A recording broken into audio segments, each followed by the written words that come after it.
All right. Thank you, David. Yeah, just dovetailing into what David said, we are partnering HPMA, which is Healthcare Project Management Association. We have about 3,000 members in more than 50 countries, and we're really focusing on helping healthcare one project at a time.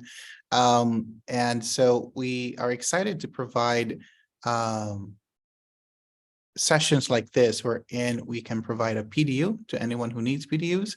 If you have a PMP or other certifications that you need to renew, the sessions that we'll be doing, the educational sessions that we'll be doing here with WITI will be PDU certified. So that's something I'm really excited to provide to our community here. So my focus is on digital health, anything health and technology related. So we are excited to bring different speakers, and also David and I will have a live stream on Sundays at 9 o'clock, and we'll be inviting different folks to come on and talk about what's exciting in this space as well. So with that, I'll give it back to David to introduce Emily.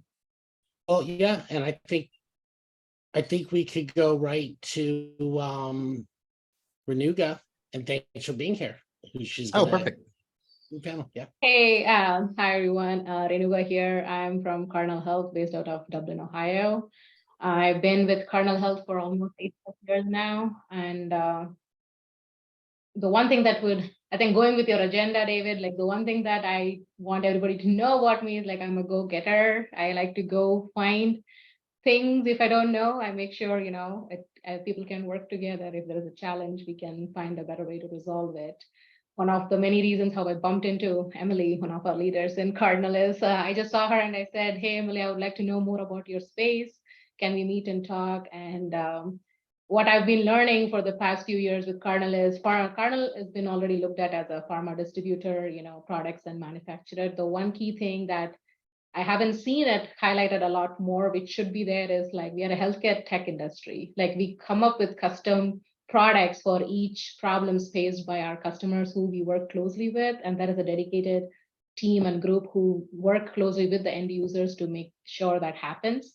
That is something that has been the driver for any of the tech support that we have given to the customers. And that is something I've learned in my journey to get to know different leaders in the company as well. So thank you. Thanks, David. And thank you, Emily, for being here. Yeah, it's a pleasure to be here. So thank you for the invitation to join. It was nice bumping into you in the lobby of our headquarters, and then creating this friendship and relationship with you, learning more about WITI and being able to share more about Cardinal Health. And then I lead a business called OptiFreight Logistics that's very tech focused in the space of healthcare. So I can display my screen if that works for you. And should I just proceed with sharing some of the insights and then have some time for questions afterwards? That'd be great. Okay, great. So let me share my screen here. Look good? All right.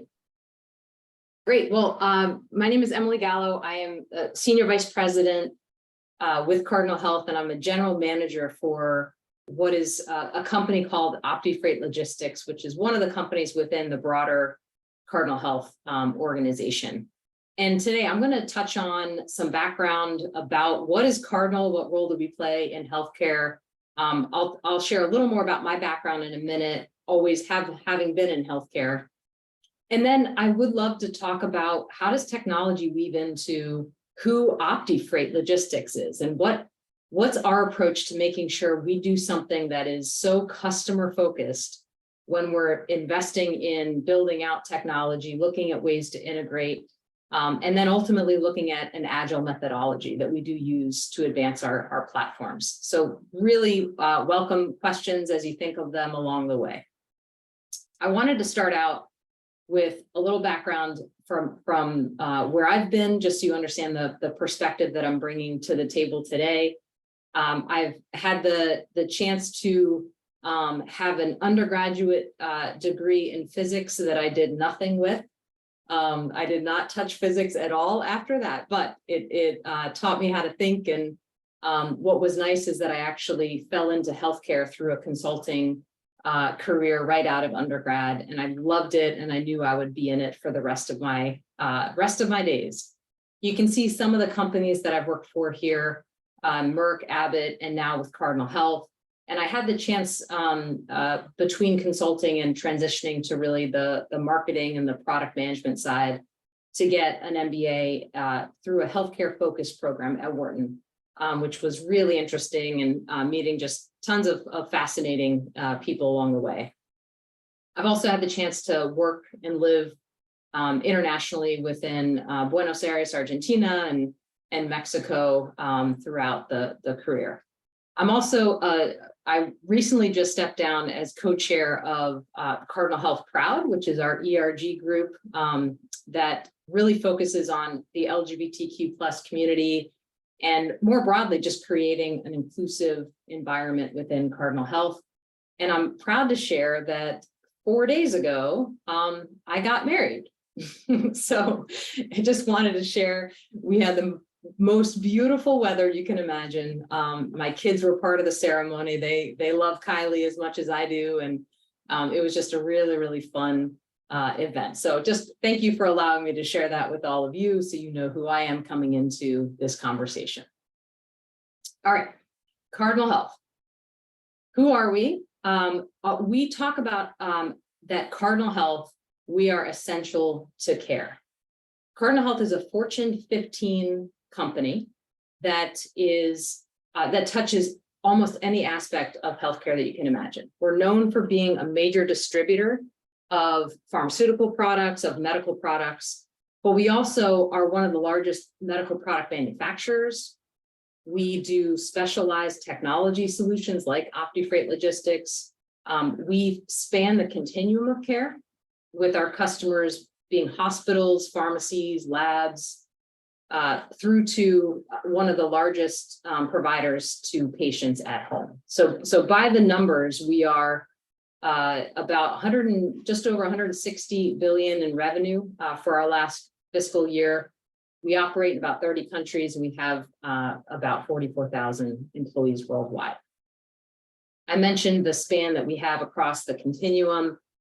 We serve about roughly 90% of US hospitals, 60,000 pharmacies.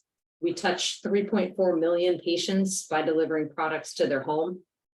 We even do more specialized medicine in nuclear pharmacies and specialty physicians in the oncology space. Let me talk a little bit about OptiFreight. So this is the company that I have the privilege of leading within Cardinal Health. And as you can see, we are focused on value and logistics management. Now, based on some of the intros that you provided at the beginning of the call, I know many of you are involved in direct, development of medicines, of more specialized biotech areas.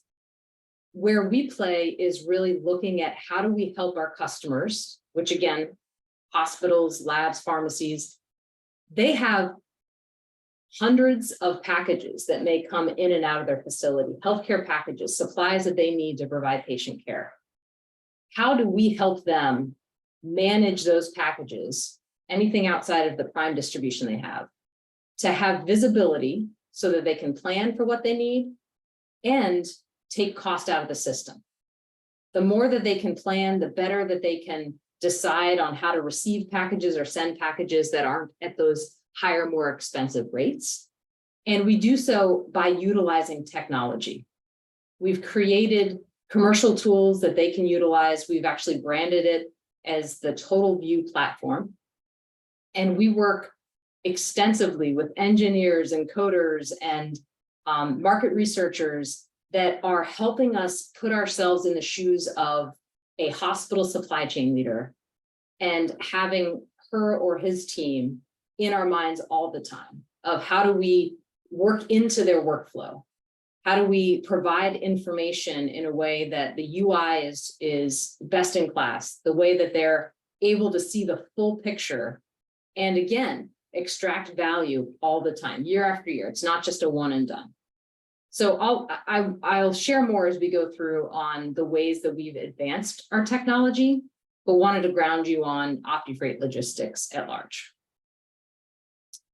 Okay, this is a piece and a view that I'm sure you've seen before, but I liked the simplicity of it, because as we think about transforming our business, and we are in a multi-year, a significant investment on how do we both modernize the platforms that we use, build out capabilities for the future, and make sure that we determine what do we build versus buy, and how is the technology advancement, how are we disproportionately investing in the areas that we believe will be most successful, will matter most to our customers, and will drive results for our business. The framework that you see here is very much utilized by our product design and design thinking team, the engineers that we have within our technology arm, to look at the desirability. Will this product be adopted by our customers? The viability, is this solution good for our business? And the feasibility, can the solution be executed and delivered? You know this, right? But it doesn't matter how great a product or an innovation is if it can't be used, if nobody adopts it. And in this world, especially in healthcare, financially speaking, our customers are, especially coming out of COVID, are so stressed financially. They are constantly being asked to do more with less. They don't have the staff they need. There's labor shortages. They're having to really have a resilient supply chain, and technology coming into play and helping augment what work they have, and allowing a company like OptiFreight Logistics to come in and take work off their plate and provide value. It's the technology that's going to make that desirable. So the way that our team approaches this, from a desirability standpoint, the 4 components that we talk through are around, is it detectable? Is this something, if we're looking at a potential product or solution to create, what would make our customers believe that they need it? And it starts with awareness or availability. Is the challenge or the problem that you're solving for something that they are aware of and know that they need to and want to address? Is it usable? Can we create a solution that truly can be integrated into their workflow, that would reduce errors, or just increase the efficiency that they can complete their job? What is impact? And especially with decreasing friction points, there's a lot of research out there that any percentage of reduction in friction is worth 10 times more of a new and differentiated idea. If you can simply make what someone is doing more efficient, that is far more impactful. But it can't stop there. But we're constantly, especially being an efficient tech product company, we've got to make sure that whatever we roll out, it A, can't add work to their plates, and B, if anything, is showing them, if you do this, you're going to have an easier life. And then ultimately the credibility. Can we deliver on it? Have them believe we are their trusted partner. And again, not just a decision they make for this year, but we have relationships with our healthcare providers for decades. What's going to make them constantly choose us? They could go other places. What's making them see value time and again? So is there a desirability to work with us? That leads into viability, which is the only other topic I'm going to kind of unpack here a little bit. But you can see from a component perspective, it's how do we understand the operational objectives? What do we need to develop, learn, and grow? How does that operationalize for a customer? What is it that's going to satisfy them? What does success look like for them? Getting a customer back perspective is so critical, and it's something my team is so passionate about. Constantly finding ways to not only do research, primary market research, secondary market research, but finding ways to actually sit next to the customer and co-create with them, or fail fast with them. And that's going to get me to this agile piece that I'll talk about at the end. But we don't want it to be a process in a silo that we then launch to a customer. The more involvement they actually can have in the process, we're all better off for it. And ultimately, financially, whether it's taking into account what that customer is strained today on and what their budgets could or couldn't fit in, finding ways to creatively share value with the customer. It may not be an upfront cost. Are there ways that we can guarantee some types of savings over the course of the years working together that could work within their model? And what, how are we defining value if it isn't just about dollars and cents? So these are the kind of the core components that we really spend a lot of time on thinking from a technology perspective in healthcare that would even get us to the feasibility part of it. When we think about the feasibility part, that's where you can get into the methodology that we're really utilizing to figure out, can we do this? How do we do this to get it out to our customers? With the traditional methodology, from a waterfall perspective, that's typically, okay, if we've defined that there's an interest in creating a product, this is what we believe it should be. Get alignment there, move into build, let's construct it, let's put everything together, and then move into the release. And what you can see is from a risk standpoint, I would say it's relatively low risk until you get to the end and actually see, hey, is this going to work? Is this going to be successful? The risk is high to know, is it going to deliver or not? But I would say it's not just low risk here, it's blinded risk here. It's hard, you're basically postponing or prolonging the feedback loops that you have on, are we hitting the mark? Or, which is always the case in healthcare, as you all know, things change rapidly. So you could have defined the best specs or requirements for a product. But if it's really truly through a waterfall, you may find yourself 8 months, 12 months, 15 months later in a place to release it where you're actually now solving for the wrong problem. And we've done that. I don't think a company probably hasn't done that. But what we've tried to do is really evolve to what you see down below from an agile methodology. And this really introduces critical gates that are customer informed, and it allows us to be more nimble, make sure we are not only solving for the right problem, but understanding how that problem may have evolved over time, where you have a quick loop of a minimal viable product. How do you get it out there and say, hey, it's providing some value today, but what would be needed to take it to the next step? Or, hey, this did not provide value. I'm glad we're only 3 months in, right? Versus 15 months. How do we course correct quickly? And it's this iterative approach, the sprint approach that we use within our organization to make sure that we're constantly keeping a pulse of what is needed, being able to react quickly, and frankly, involve our customers in the process itself. So you can see on the right-hand side, right, what are the positives here? Within Agile, you go from going, through the waterfall and seeing, oh, we've messed up or we've gotten something wrong. With Agile, you can change it. With waterfall, if you realize, hey, we missed a critical requirement or spec that would have made this exceptional, well, you've missed it. It's really hard to go back from the beginning.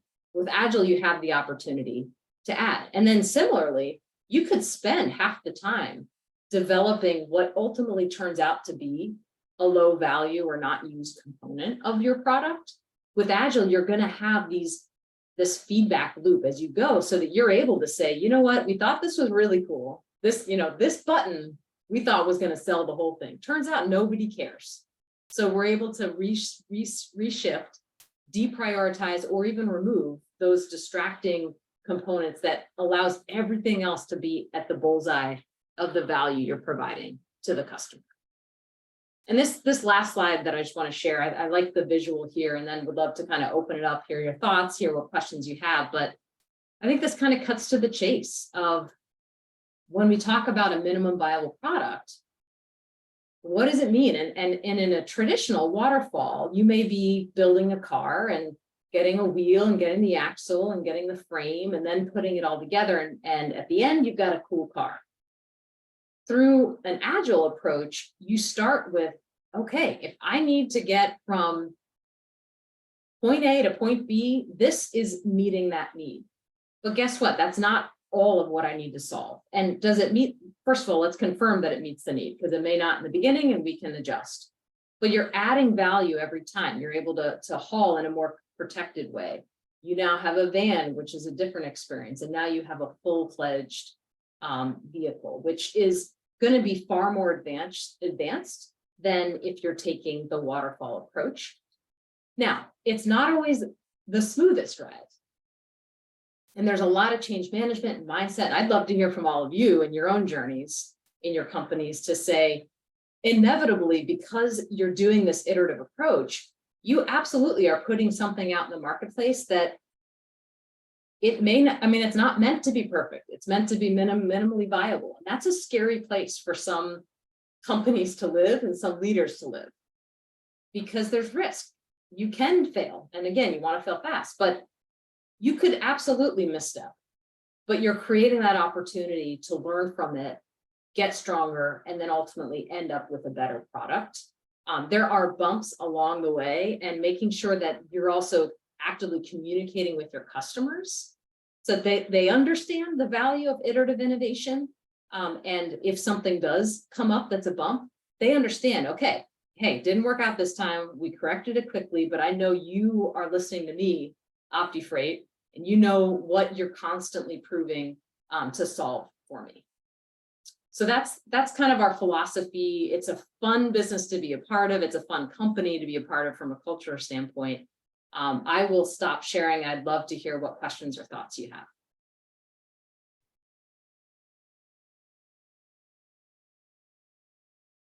First of all, that was an amazing presentation. Love the slides, Emily. So much packed into those images, and I was thinking at it from a lens of teaching the concepts, and those were very impactful. Question for you is, we still have a lot of leaders, as you've mentioned a little bit in your last slide, that still struggle with the idea of iteration, especially around software updates that are used, at the patient bedside. There's a nice mantra in the boardroom around, we need it to be perfect. Well, point me to perfection and I will show you a really good marketing team. But how do you slowly help these senior leaders move from the waterfall into the agile? Like what are some of the best practices that you've used in your career? It's never easy, and there's not a silver bullet, and with every senior leader is a different personality, different perspective, different experience that they're bringing to the table. Where I've seen it work well has been for two major reasons. One is doing your homework on who that leader is and what experiences she or he have had in the past, both good and bad. If you can reference and reposition the work that you're doing and what the team is doing with an iterative approach to something that did go really well in their past, that's excellent. The second piece of it is find where you have gotten direct, immediate feedback from customers on something that was wrong or something that wasn't needed, and how quickly the team was able to react and implement that insight into building a stronger product. And where you can show a senior leader to say, hey, I know in a traditional waterfall sense, you might have given me X thousands of dollars or even X millions of dollars to build this type of solution. But let me show you that 2 months in, we were down a path and we realized, hey, the world has changed, or the customer has had the opportunity to demonstrate to us that while the theory of the product is spot on, it actually wouldn't integrate to the workflow. We learned something through it, and that's a non-starter.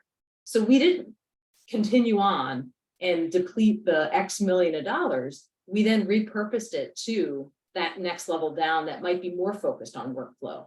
And so to be able to show what is the value of iterative?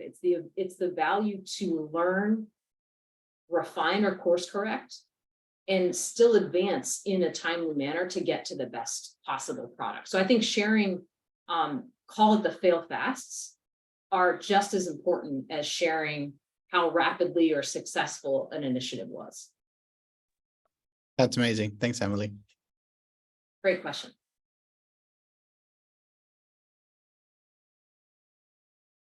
Come on, guys, don't be shy.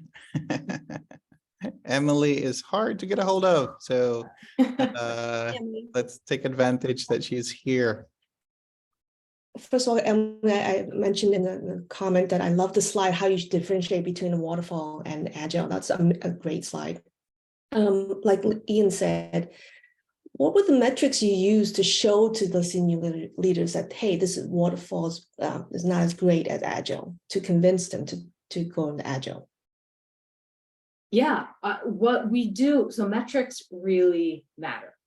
And if you think about the spectrum of comfort of senior leaders with an agile approach, if they've grown up in this waterfall arena, because waterfall is so, you can wrap your mind around it very easily. It's, do this for 6 weeks and then we're going to move on to this stage. And so the concept of having a red, yellow, green scorecard for a waterfall project is very comforting.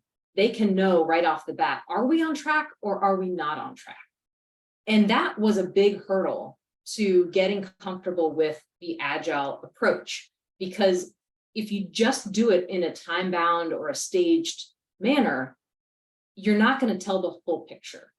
And at the same time, senior leaders, we need to know, hey, are we on track or are we not? What sort of risk are we facing? You are constantly faced with opportunity costs. So you want to make sure that where you are investing is truly the right area.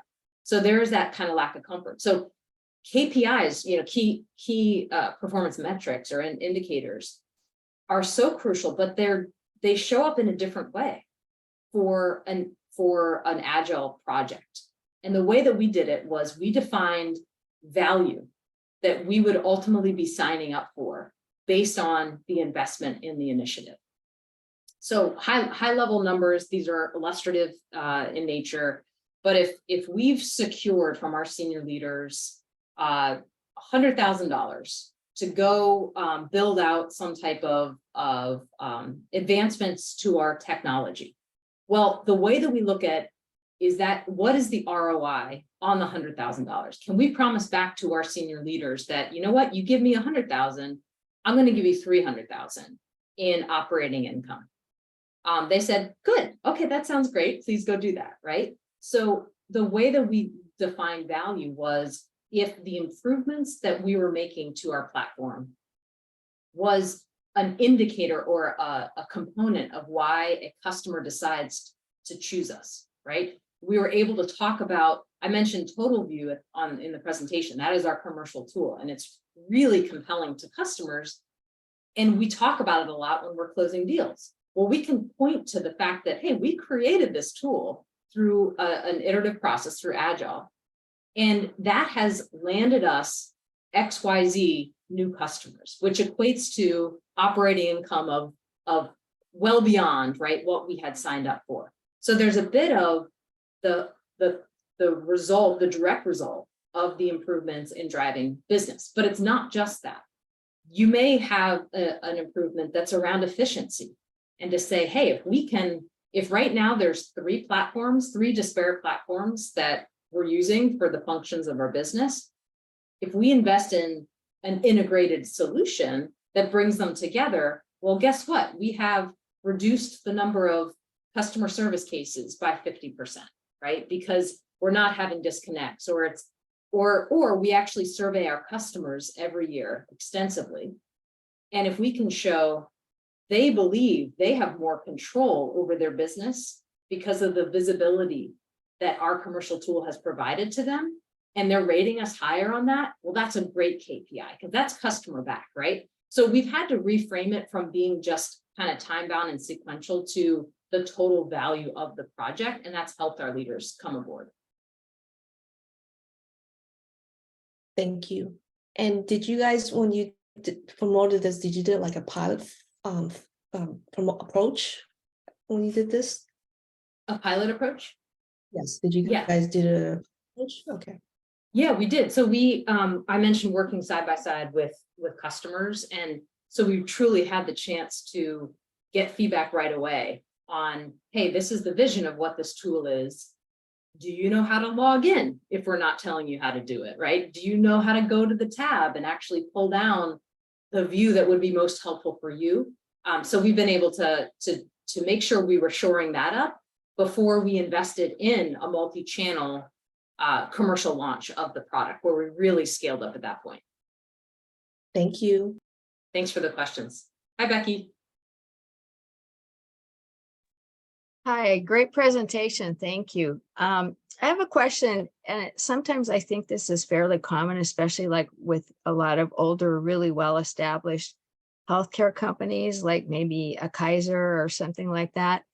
Do you have suggestions for working around kind of the hierarchical structure that you have to go through multiple layers of management to get approval for something?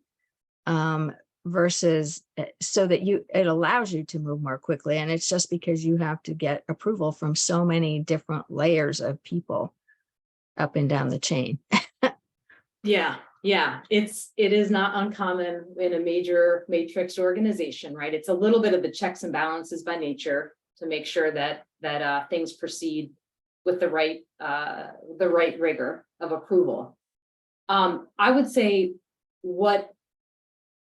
while there's no silver bullet to just fast tracking and not having to deal with any of the red tape, what I found to be helpful is involving the right sponsor or the right senior leaders in the process of what you are doing, and making sure that it's not a once a year pitch for what you want to do and moving it through the approval layers up through there. But if you actually are storytelling along the way, and I'm a marketer, right? So storytelling is everything. If you share with them on a regular basis where you are, where you're going, why it's beneficial, what success are you having, and building that trust over and over again on why you are the place where they should place their bets, that has helped to ensure that there's a steady stream of funding and steady stream of results. I'm on the hook for returning, the ROI that we said we would, but that has helped us have confidence that it's not just going to be, okay, you have funding this year and next year, forget about it. Because that would make for a really bumpy ride, right? You're hiring engineers and coders and you're staffing teams, but within the work that we've done, just bringing in the senior levels, we have more confidence that it is an ongoing endeavor because they see it as a multi-year and they see the value time after time. If I can, I told my team this too. There was a big, kind of most senior level conversation about 2 months ago at Cardinal Health, and I was there presenting on behalf of OptiFreight, and my boss, who's CEO of the med segment, an amazing champion and believer in our business. When questions were asked of me, hey, can you explain this for OptiFreight? Or what are you saying over here? He chimed in more than I did in a great way because it was his story to share, right? So I offer that up. It's not a silver bullet, but I found that to be helpful. Thank you. That's helpful. Yeah, I wanted to add in there, Emily, honestly. So that's one of the reasons I thought it would be an amazing speaker today, because when I spoke to Emily to that point, when I asked those questions, she's an SVP, she doesn't have to know the nitty-gritty details on, what every single person in the team is doing. But when I asked her those questions like, hey, I spoke to this product owner, hey, I spoke to this manager in Fuse who's developing the product, she knew what was going on. So that kind of gives that big picture that, as a senior leader gets to know what the team is doing and, what they're building, that kind of adds value to understand, how the team is working towards the same goal. So I just thought, that'll be a very good way to make sure everybody's on the same page and they are, backing up each other when it comes to a question like that. So. Actually, I have another question real quick, and that is, have you found it a lot more challenging for like the hybrid workforce, people working remotely and in place to, Yeah, yes and no. We certainly have been able to cast a broader net for talent. And in this, especially with tech, we all know this, right? Tech is the place to be. There's great talent out there, but everybody wants it. So looking for ways to get the right mix of experiences and interest is a good match to our team, whether they're based in Kansas or San Francisco or in Columbus. We found success really can be possible in this hybrid environment. Personally, I'm actually based just outside of Philly. I heard someone else on the call in that area too. So I get back to headquarters a couple times a month for sure. And we do what's called moments that matter, where really people do come in, because you can't sacrifice that, especially in a creative and an iterative way. But we do have the tools and the trust built to allow people to really advance the ball regardless of where they sit. thank you. I have a question. Everyone else does. And Emily, thank you. That was awesome. And I just loved, I'll echo some of what the other people said about that agile versus waterfall slide. And I think especially now with generative AI, because things are just moving fast now. And I feel like, for those of us that have been in tech for a long time, there's always been machine learning and natural language processing and AI. But it's almost like this snowball got to the top of the hill, and now it's really like we can use it for things. And do you feel like that's kind of really tightening up those? I mean, I'm sure it's probably an easier sell to the senior management now, just because you need kind of tighter product cycles as things are just moving so fast, right? Have you guys seen that affect the business yet, or are you utilizing some of those tools? Yeah, you're exactly right. It does. It's helping. It's honestly helping with the change management of the mindset of where an iterative approach really is the way to go. You can have competitive advantages if you do it, and you're truly at risk if you don't do it, right? So finding ways. Now, it's not for everything. There's still instances where waterfall is very much the way to go. So I don't want to be misunderstood. For AI, we do a lot of work in that space as well within Cardinal. And what's nice is that we have experts in kind of a center of excellence within Cardinal Health at large, because it, as you can imagine, it can touch any of the businesses that I just mentioned, OptiFreight, of course, but to have a team that has that skill set, is learning the different parts of Cardinal Health, and importantly, finding connection points across businesses where that could even catapult us forward. And to give you a sense of an example, I mentioned we're in logistics of medical products. Well, if there's a way to be even more predictive in what is around the corner from a resiliency standpoint, yes, that's helpful for OptiFreight, but that's helpful for any part of Cardinal Health in the common customers that we serve. So how do we use AI and machine learning and ways to constantly look through our data and the visibility that we have across our company, because we have a lot of data and understanding. How do we bring it together and build on it for AI? That's what we're focused on. Yeah, no, that's interesting, right? The different R&D efforts and who's maybe creating something you didn't even have any visibility to that you could use in your division. I hadn't even thought of that piece of it. That's great, amazing. Anyone else have any questions? Okay, well, Emily, this was amazing, and Renuga, thank you for pulling it together. Next month, I put a link into our next digital health event that'll happen on June 14th. We'll be talking about the principles to drive patient engagement, making digital health work. So David Box has been in this field for years, really smart, great guy. I'm happy everybody's gonna be able to meet him. Yeah, we So, have, David, just want to Please. ask Emily, how how how can we also support you, because you've been very generous with your time today, and Renuga as well. We want to make sure that this is a symbiotic relationship, so that we can continue on. We don't want to just be that small fish attached to the whale. Not at all. You're not a small fish by any means. And I can think of one thing right away, and Renuga, please add to this. But like I said, we're always looking for really talented people to join our efforts. So I would ask if as we have roles opening, if there's a way to partner and just get the word out. Because again, we're more open to different remote locations, and just getting bright and passionate people to join our team is something we're always interested in. Thank you, Emily. So the reason I joined WITI was for that, actually, because Perfect. the first question I had with David was, is Cardinal a partner with WITI? Because that us going remote, I started off in Dublin, Ohio, but when we went remote, everybody went home, everybody went international, people went back, work from India. We have a opening in CHIP, Philippines, and Cardinal Health International, India. So that is kind of why I wanted a representative from Cardinal to come in and make sure we talk about, all the different areas we support, other than, just consider as a pharma distribution company. So yeah, that is a very good reason. That's why I was like, we need somebody from Cardinal, David. I'll make it happen. So thank you for helping that through.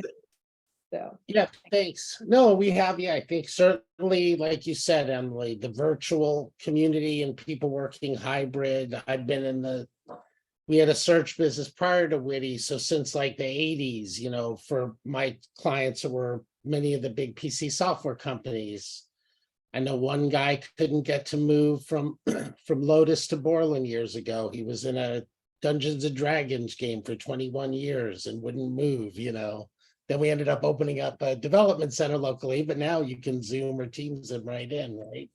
So I think it's companies that get it and can really, the talent, especially on the engineering side, they're going to kind of be in their cube working anyway. It's exciting time. So we'd love to have a conversation on how we can support what you're doing and just make sure that the people at Cardinal and all the ones I've met are, great people. We're getting that vibe out there. The ERGs, can be something that can really help people reach their KPIs. And there's a lot of valuable content. Some companies we've seen, it's kind of like an extra thing to do. With WITI, we want them to kind of be able to learn and earn credits towards their certification and just make life easier. So great. Yeah, no, good. And we're global. And so anyway, we'll continue about that. Thanks so much. Ian, anything else to add? Or Renuga, thanks for pulling it together. No, thank you, everyone. thank you. Yeah, those random connections in the lobby didn't happen for a couple of years now, right? So how do we create them via Zoom and some of these other things? So amazing. I definitely see us, work together, because WITI is international and Cardinal Health has been doing this for a long time, and now we are looking international hires as well. So I'm just glad it worked out today. Thank you. Thank you for. Thanks, Emily. Thank you. Okay, everybody. Have a great rest of your day.